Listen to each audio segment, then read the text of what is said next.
ନମସ୍କାର। ଭଗବାନ ସମସ୍ତଙ୍କୁ ଆଖି ଅର୍ଥାତ୍ ନଜର ଦେଇଛନ୍ତି, କିନ୍ତୁ ସମସ୍ତଙ୍କର ନଜରିଆ ଅଲଗା ଅଲଗା।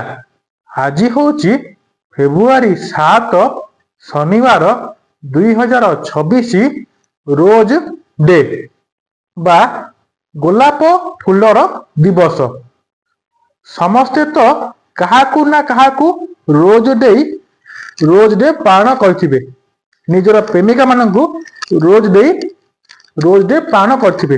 କିନ୍ତୁ ମୋ ମତରେ ତମେ ଯାହାକୁ ବହୁତ ଭଲ ପାଉଛ, ତମେ ତାଙ୍କୁ ରୋଜ୍ ଡେ ଅର୍ଥାତ୍ ଗୋଲାପ ଫୁଲ ଦେଇ ରୋଜ୍ ଡେ ପାଳନ କର।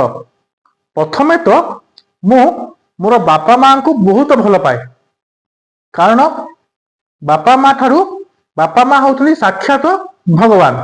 ତେଣୁକରି ମୁଁ ସକାଳ ହଉ ହଉ ମୋର ବାପା ମାଙ୍କୁ ଗୋଲାପ ଫୁଲ ଦେଇ ରୋଜ୍ ଡେ ପାଳନ କଲି।